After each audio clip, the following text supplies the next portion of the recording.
You have a go to proceed with terminal count and launch of Artemis 1. Or go for launch. Go for launch. And weather is go for launch. For the Artemis generation, this is for you. At this time, I give you a go to resume count and launch Artemis 1. Core stage engine start. 3, 2, 1. Boosters in ignition. And liftoff of Artemis 1.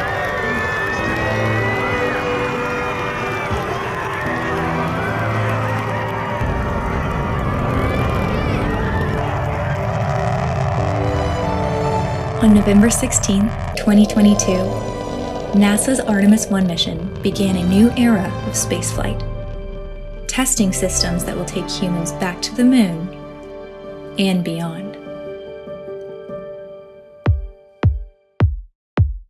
The Space Launch System built for Artemis 1 is the most powerful rocket in the world. Just how big is it? The Artemis rocket system reaches a height of 322 feet. That's taller than the Statue of Liberty, and it weighs an astounding 5.75 million pounds. That's like launching the weight of 450 elephants into space. It takes a powerful system of engines and boosters to get this massive rocket into the air and to propel the Orion capsule all the way to the moon. Fire.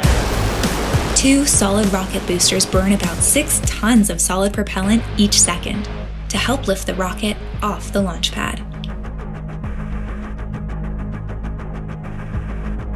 Assisting the boosters are 4 engines at the base of the core stage, which burn up more than 1,500 gallons of liquid propellant each second. Above the core stage is the Orion spacecraft.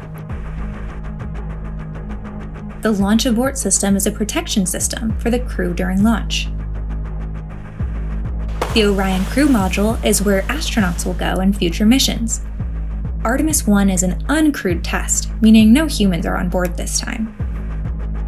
The service module contains Orion's propulsion system, a single engine that will provide the spacecraft almost 25,000 pounds of thrust as it sends the spacecraft to the moon. Liftoff happens once the core stage engines start and the solid rocket boosters ignite. The rocket rapidly gains speed as it lights up the sky. And here we go. 10. Hydrogen burn-off igniters initiate. 7, 6, 5. Core stage engine start. 3, 2, 1. Boosters in ignition. And liftoff of Artemis 1. We rise together back to the moon and beyond.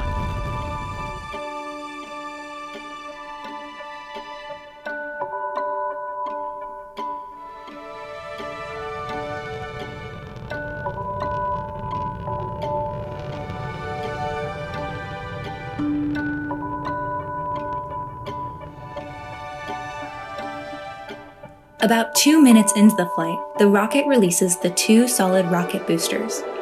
Standing by for solid rocket booster jettison and shortly thereafter.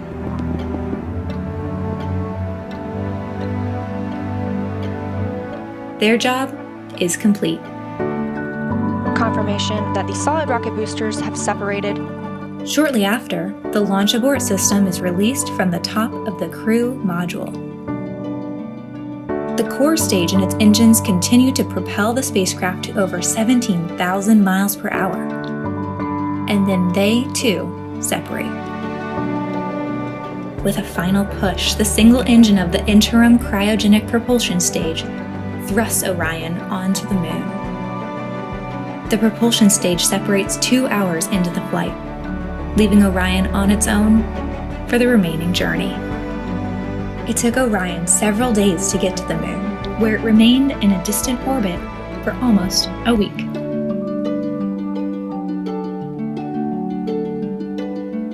Then the spacecraft began its long journey home to Earth, where it faces the final test of the mission, re-entering Earth's atmosphere.